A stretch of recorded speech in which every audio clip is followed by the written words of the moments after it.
holidays that are d'oraita, are holidays that are expressly from the Torah. We have the Sholosh Regalim, the 3 pilgrimage holidays, Pesach, Shavuot, and Sukkot. We have the Yom Noraim, Rosh Hashanah, and Yom Kippur, the high holidays, the days of awe. And those are our landmarks from the Torah along our year.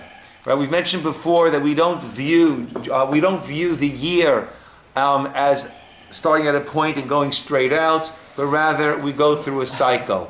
I like to call it the Epcot of the Jewish year. When you go to Epcot, so you enter into the pavilion and you're now in Britain. You enter into the pavilion, you're now in Denmark. So we enter into the pavilion of Pesach and we are at Zman Cherutenu. We are at the time of our freedom, and that's a time also for personal freedom. On Yom Kippur, it's not that Hashem then forgave the children of Israel with Moshe bringing down the second tablets and a message of Salachti, you've been forgiven, but we ourselves go through this process of being forgiven. So those are these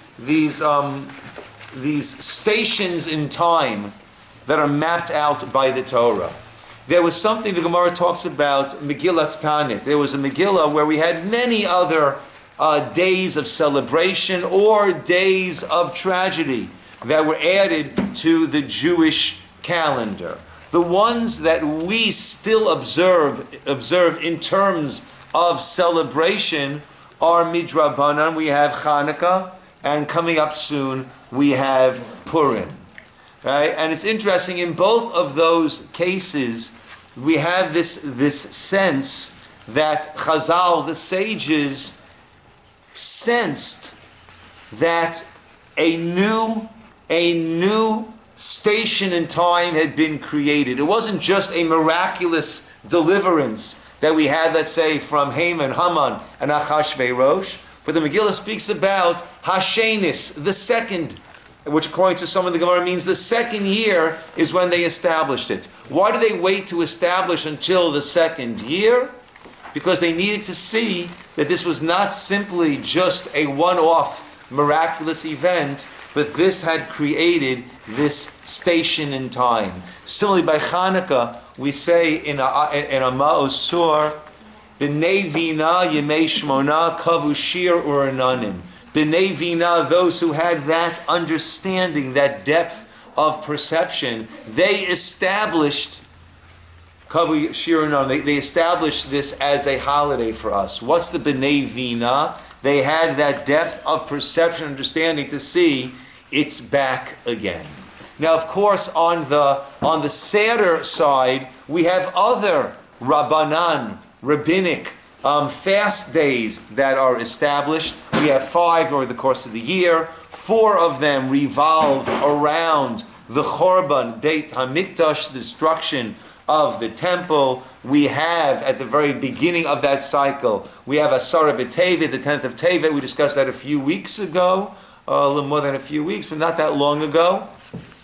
And there the idea was that that's when the siege first was placed on Yerushalayim, leading 2.5 years later to Shivas B'Tammuz, 17th of Tammuz, when the wall was breached, and 3 weeks after that to Tisha B'Av, when the temple, both the first and second Beit HaMikdash, were destroyed, and Tzom Gedalia, which is when the appointed Jewish governor had been killed, causing a panic, and all the remaining Jews after the Chorban, or after the destruction, also fled. So those 4 are all Beit HaMikdash related. And then, of course, we have Tanit Esther, the fast of Esther, which is often misunderstood to be commemorating what? They were going to destroy I set you up. Jew. Yeah, but why the fast? It's a setup, I know. Who wants to stick their neck out? Because Esther fasted, right? But that's not why we fast. Because actually Esther, do you realize Esther's fast before going to Achashverosh took place Pesach time. Vayavor Mordechai, they did that seeming Aveira of not having a Pesach Seder that year. That we fast the day before Purim, which is the 13th day of Adar, because that is the day that they went into battle. And Jews, when they would go into battle, would fast as they went into battle, which seems to be counterintuitive, but it was in order to show, and not to show, but to feel and demonstrate and to live that our Yeshua, our redemption, comes from Hashem, comes from God. Then we have a day, some other days that are even more minimal. Our regular minyan attendees like these days, there's no tachanun on them, so that becomes somewhat popular for some people, right? And that would be, let's say, Lag BaOmer, which we'll discuss later on in the year, and Tu Bishvat. Tu Bishvat, remember from our school day kids, is Chag La'ilanot. It's the holiday for the trees. It is the Rosh Hashanah for the trees. So let's look at our first source, which is the Mishnah in Rosh Hashanah, which tells us that we all know about Rosh Hashanah, the first day of Tishrei, the start of the year, but actually, Arba Rosh Hashanah Heim. The Mishnah Rosh Hashanah says there are 4 different points of the year. I'm sorry, you don't have? No. Can you send down a couple more? There are extras over there. We can share. No, we have extras. There we go. Arba Rosh Hashanah Heim, there are 4 times that are designated as Rosh Hashanah. Ve'echad ben Nisan. The first day of Nisan is the Rosh Hashanah l'malachim v'l'regalim. It's the Rosh Hashanah for kings and for the holidays, for the festivals. Meaning the holiday season begins in Nisan, begins with Pesach. And that relates to a din, what's called Bal Ta'acher. If I pledged to bring a sacrifice, I have 3 holidays whereupon to bring it. They must be the 3 in order, starting with the first one. Well, which is the first one? Pesach. For kings, it's the Rosh Hashanah for kings, in that if a king, right, if a king began his reign on August 22nd, we don't say the next year, August 22nd, is now his 2nd year. No. The clock ticks on the 1st of Nisan, and comes the 1st of Nisan, he's now beginning his 2nd year.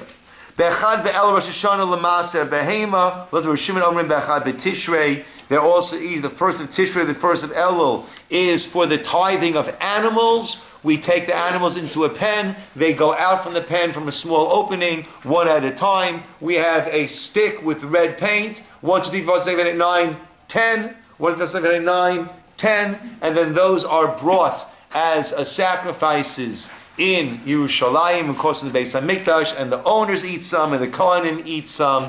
And from that we get our idea, well, part of that we get our idea of giving maaser from our money, from our salary. We also give maaser. Maaser means may eser. 1 from eser. Eser, of course, is 10. So it's 1 out of 10. And they explain the reason why we do it in such a fashion. Instead of just saying, hey, I've got 500, let me take off 50. Well, if I have 500, I take off 50, I say, wow, that's a lot. I'm giving up 50 of my animals. That's not so easy. But if I do 1, 2, 3, 4, 5, 6, 7, 8, 9 for me, not so bad. 10, one elsewhere. And so on. That's how it works out that way. On the 1st of Tishrei, Be'echad Tishrei, Rosh Hashanah, L'shanim, L'shmita, L'yovelos, L'tili Yarakot. That we are very familiar with. The 1st of Tishrei is the Rosh Hashanah for the years, for the sabbatical years, for the Shemitah years, for the Yovel, the Jubilee years. Be'echad B'Shvat, on the 1st of Shvat, Rosh Hashanah Le'ilan, according to Beis Shammai. Beis Hillel argues and says, B'chamisha Asar Bo. On the 15th day of Shvat, Tu Bishvat, Tet Vav, Tu Bishvat, 15th day of Shvat. That is the Rosh Hashanah for trees. Meaning what? So in Devarim, the Torah tells us, source number 2, Aser ta'aser kol tvat zarecha hayetzias adashana shana. All of the tithing has got to be from within that year.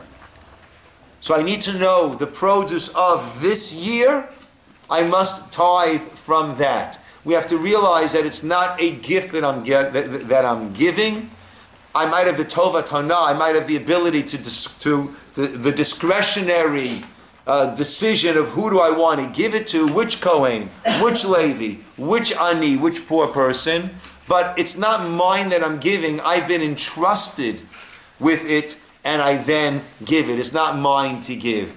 I'm always in a very strange situation with my rabbi's discretionary account. People say, oh, thank you so much, thank you so much, thank you so much. It's not me. It's not me. It's my discretion. Right? People trust, the congregation trusts that I will choose, hopefully wisely, in what I do with it, but it's not mine. And certainly when it comes to Truma and Maaseh, which you give to the Kohanim, you give to the Leviim, realize they were not given land. Or better yet, we were given their land. They did not receive a portion of the land of Israel. We were given their land, and therefore it's incumbent upon us to give them what is theirs. We're on their portion of the land. So we have to give them a portion. We have to give them our Truma and our Maaser. And Rav Moshe Feinstein says by giving it every year, it makes you realize that this is your rent. This is what's due. It's not just, out of my magnanimous soul, I've decided to give. But this is theirs to give. How does that affect with Tu B'Shvat?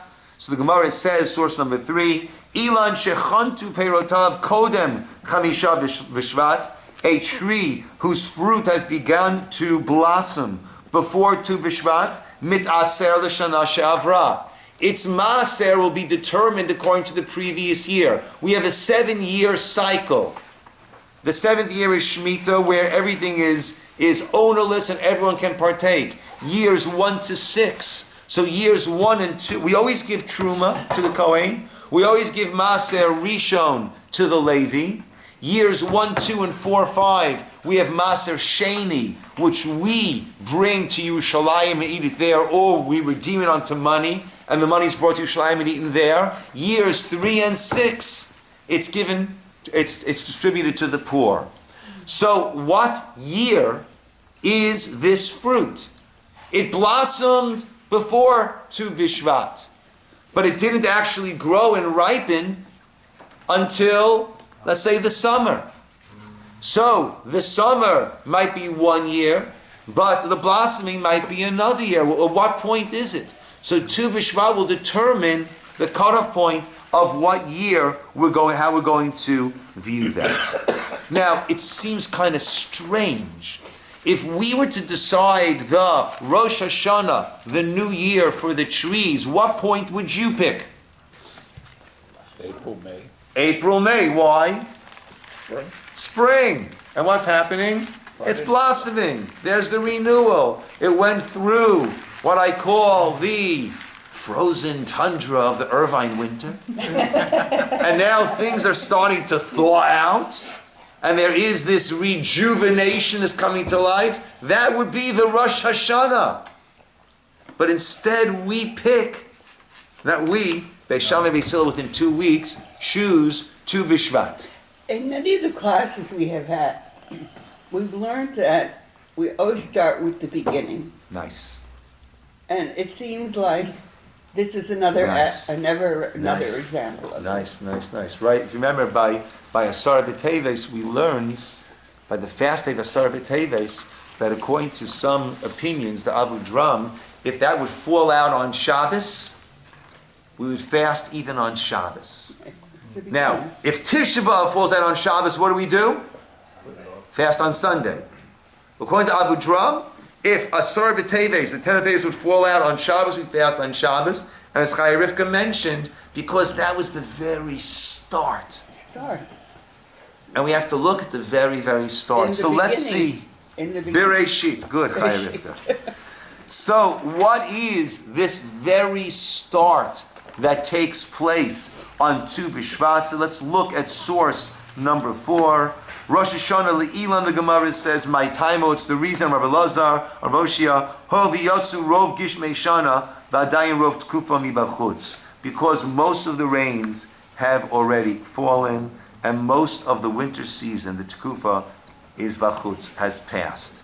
Rashi explains what happens at that point. Shekvar avar rov yemos hageshamim shuyim zman revia va'ala hasraf be'ilanot, because the sap is now rising in the trees. V'nimtzu aperot chontin me'ata. From this point, the fruits will be able to bud, will be able to blossom. Right? Our maple syrup. How do we get our maple syrup? They stick it right into the trees there in Vermont, I think mostly. Right? And out comes this sap, this sweet syrup that was supposed to go up to the tree and allow it to blossom. We don't take all of it, so the trees continue.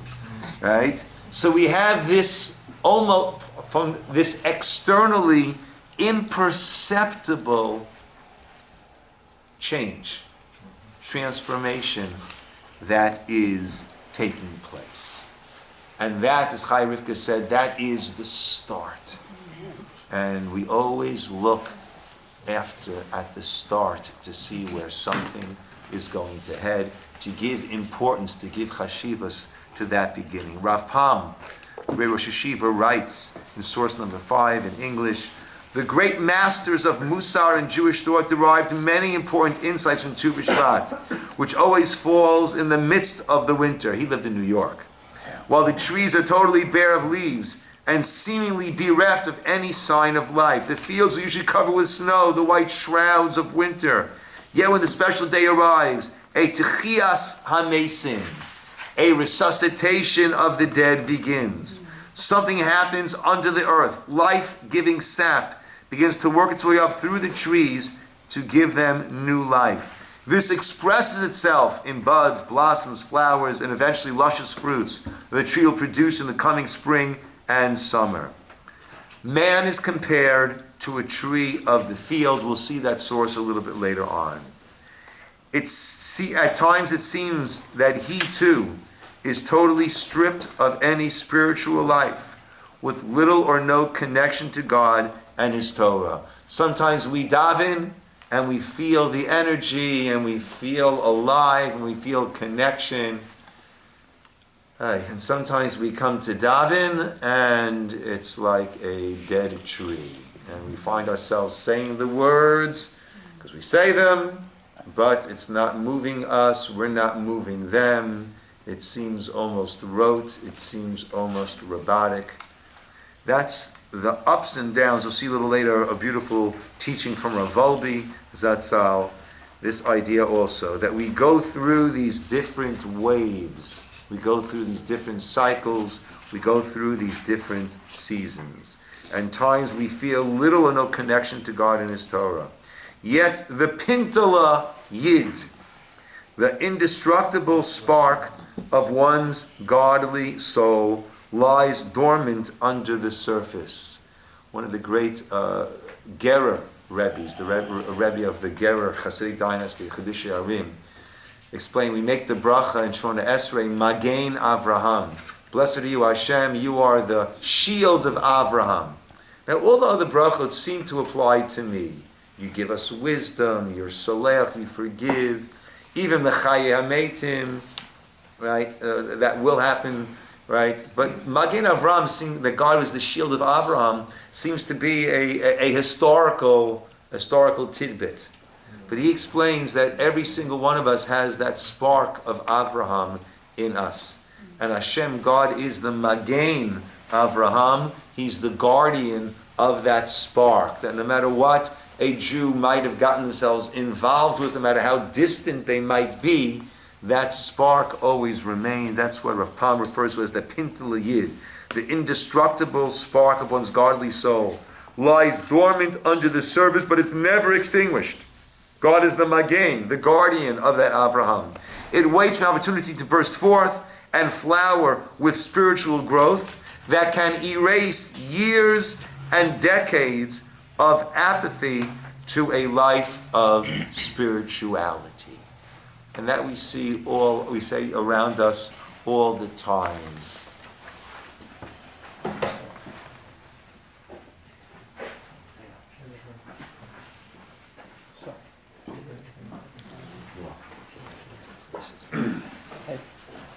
So those are the cycles. Those are the cycles that we go through, and that is one of the spiritual insights and lessons that we learn and gain from our Tu B'Shvat. Rabbi Eliel Kitov, in his Sefer HaToda'ah, Sefer HaToda'ah, the book of our heritage, it is a 3-volume book that is a must-read for anyone undergoing a conversion process. The problem is that it's not a must-read for every Jew. I always say if every Jew would read all that is on the conversion syllabus, we'd be in a much better shape. And the book of our heritage is a wonderful, wonderful set to have in your house, to have in your library, but not just on the shelf, but it goes through each month, and it goes through what happens in each month, historically, the holidays, some of the relevant halachot, different understandings, and it's a wonderful, wonderful resource to have. You know, some months are a lot longer than others, as you can imagine, but it's a wonderful, wonderful resource. And he writes as follows: what is special about this new year, that it is celebrated while the others, right? We had 4 mentioned up there in the first mission, in source number 1. We don't celebrate the others. Why do we make a big deal out of this one? Right, with the exception, of course, Rosh Hashanah. But the others pass by, he says, without any recognition. Whereas here, we have some aspects that we celebrate. The reason is that this new year concerns itself with the praise of the land of Israel. It is on this day that the land renews its vigor to give forth produce, to bear fruit, to show its praiseworthiness. And the land of Israel is praised for its fruit. So this is a way of reconnecting ourselves to the land of Israel. Remember, we take for granted now, please God, Monday night, I'm getting onto the plane, making my way towards Israel. Right? We take for granted. You go to Israel, sure. Oh, I'm not sure if I'm going to go. I don't know. I don't know if the flight's too long. I don't know. The weather's not going to be so great. You know, we take for granted that we're living in miraculous times. For thousands of years, Jews dreamt about making their way to Israel. The day upon which the land of Israel renews its vigor to bring forth, I turn the page, same source on side 2, to bring forth its goodness and its sweetness, is a day of joy for the Jewish people, for whom it is a nachala, a heritage, ohaveha, those who love it, umitzapeha, those who long for it. So the reason we make an issue, so to speak, out of Tu B'Shvat is because that is its connection to the holy fruits of Israel. As source number 7 teaches us, the Bach explains why we should request the ability to partake of the fruits of Israel. There is an intrinsic holiness to the land of Israel. This holiness is not limited to the spiritual realm. The holiness actually manifests itself in a physical form as well. The fruits that are nurtured from the earth of the land of Israel not only extract water and nutrients from the land, they extract the holiness of the land as well. We have certain mitzvot hatuluyot ba'aretz, mitzvot that are dependent on the land. Only fruits that are only produce that's grown in Israel have these mitzvot, have this holiness, because they absorb not just the water and nutrients of the land, but the kedushat haaretz, the holiness of the land. When partaking of the fruits, we ingest physical nourishment as well as spiritual sustenance. And as I mentioned before in source number 8, since the time that we were exiled, even though we were prevented from fulfilling the mitzvahs of the land that pertain to the day of Tu B'Shvat, several celebratory customs have developed amid the diaspora to mark this day. We've even found a special liturgy, which is something like an Amidah prayer in honor of this day, which was written in the land of Israel some thousands of years ago. Most of the customs revolved around consumption of fruit, recitation of prayers, and expressions of praise for the land as its fruit. Last week, for the women, Natalie had an early Tu B'Shvat Seder, which focused on a lot of these teachings and a lot of these practices. Dov, you wanted to say something? You good? Okay. Oh, I was going to make a mention that there's something that they're missed totally here that we should know about. We have 37 days starting from the beginning of Shabbat all the way to Adar 7. This is when Moshe was speaking his very last to the people, and that should influence us to get stronger. Okay, thank you, Dov.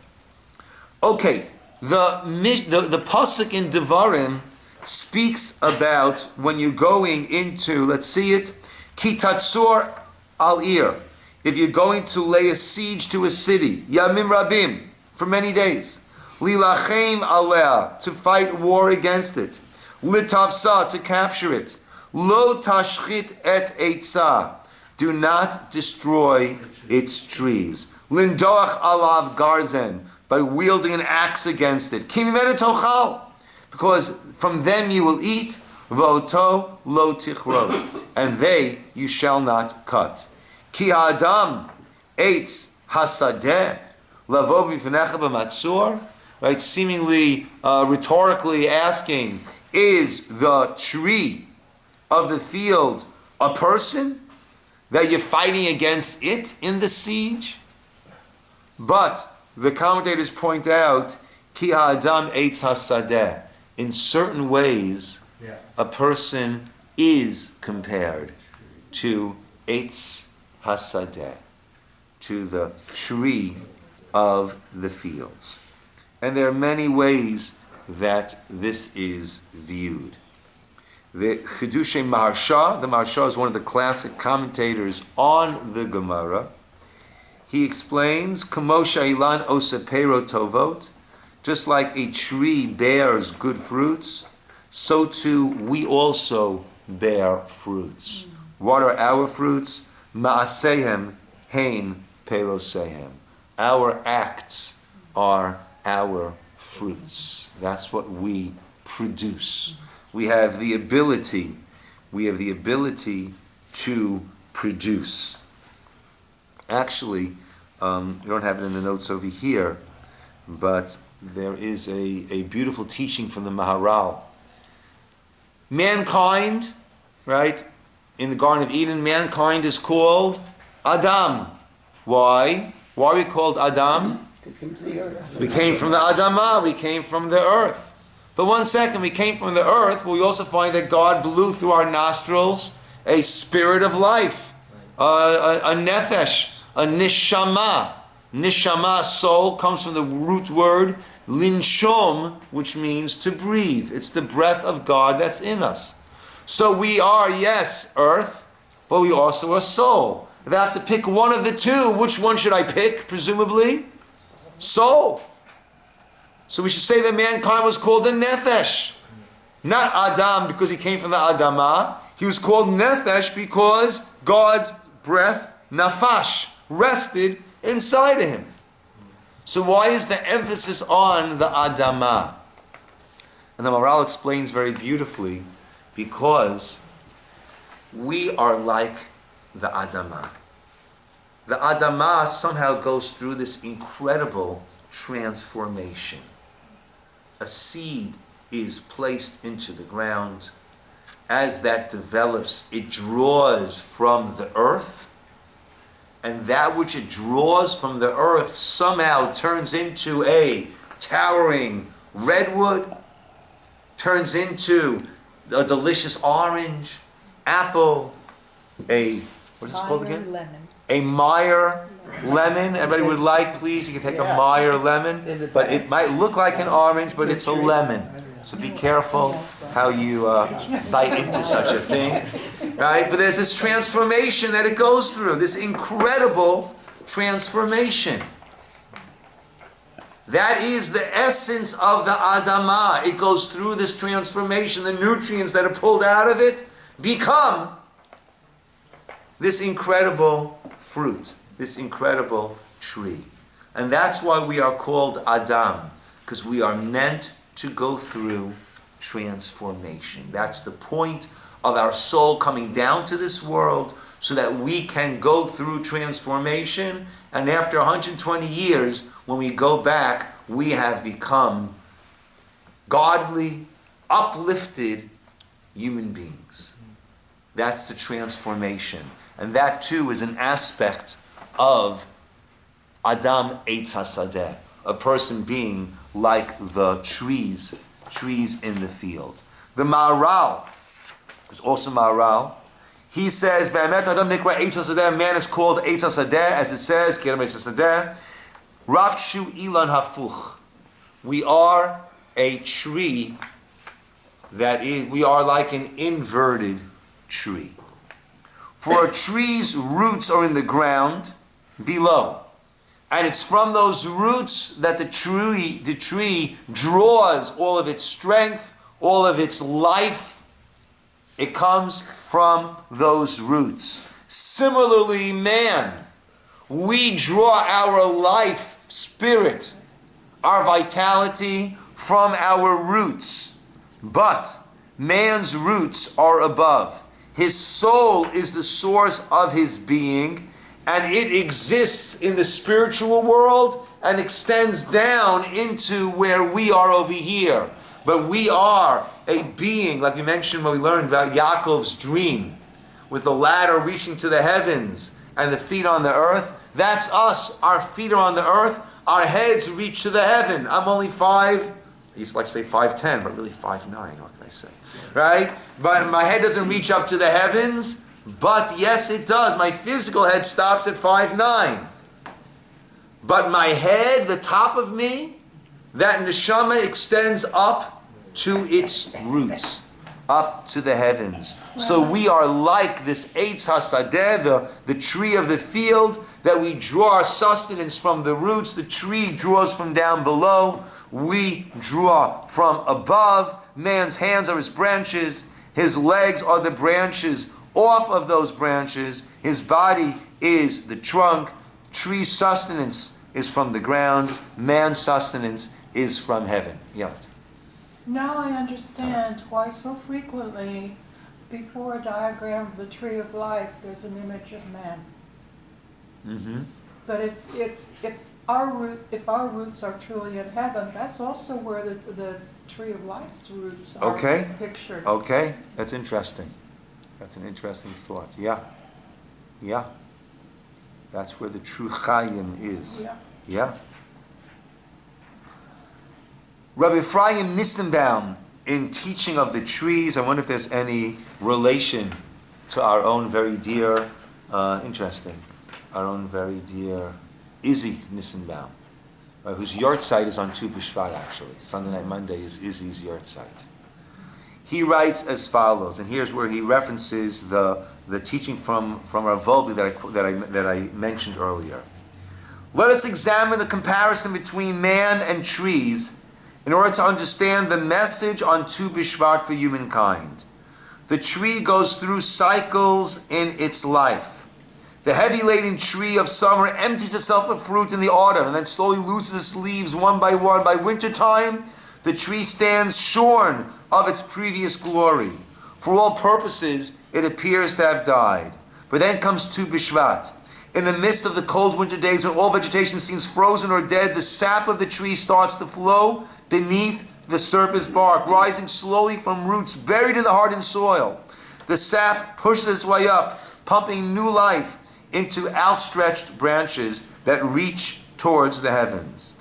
In life, we too often go through cycles of growth. Periods of renewal and growth may alternate with times of stagnation or dormancy. Rav Shlomo Valbi recites that this cycle is part of man's nature. He added that a person must not become disillusioned when spiritual growth seems halted. The low period will usually be followed by a high period that will yield new opportunities for growth. That is the message of Tu B'Shvat. We're like that tree. Even when we feel lethargic in a rut and seem to have lost the drive to achieve, we must not despair. Just as winter is an annual hiatus in the life cycle of trees, so bouts of lethargy and unproductivity are necessary phases in the human cycle. Just as with the coming of spring, life-giving sap moves imperceptibly through the trees to branches stretching to the sky, so we too will have renewed energy from deep within our spiritual reservoirs, so long as we set our goal heavenward. So our roots are in the heaven, and we reach up towards that heaven. We are like that tree. Don't be fooled that you see dormancy, you see what appears to be a lack of life. Recognize that that's part of the cycles, and we too have our itim and itim, our times of energy and renewal, and our times of feeling low and non-energized. Lastly, as we sing so beautifully every Shabbos, when we put back the Torah here in Shul, Eitz Chayim Hi Lamachazikim Ba V'Tomcheha Me'ushar. The tree, the Torah, is an Eitz Chayim Hi. It is a tree of life. Lamachazikim Ba, for those who grasp it, those who support it are praised. The Torah is the means of our ascending. Atarid, as you said, our Eitz HaChayim, our tree of life. Right after we have a aliyah to the Torah, we say Asher Natan Lanu Torat Emet v'Chayei Olam Nata B'Tochenu. Eternal life, you planted it in our midst. We have that ability to access, and Tu B'Shvat is a time we look for every opportunity that we can to give ourselves a boost, give ourselves a little lift, a little bit of a kick in the back of the pants, which we all sometimes need. Okay? And Tu B'Shvat is that reminder, is that kick, is that opportunity. And probably most important, that when we look at ourselves, to recognize the potential that we have and not to get down on ourselves, no matter what stage of life and no matter what point a person is in the many cycles of each stage of life, to realize the strength and vitality that we have that can make a tremendous, tremendous difference. We'll call it over here, my friends. Yeshua Tov, you want to turn that off? Thank you very much. I will be away the next 2 Thursdays. So Lunch and Learn will resume at the end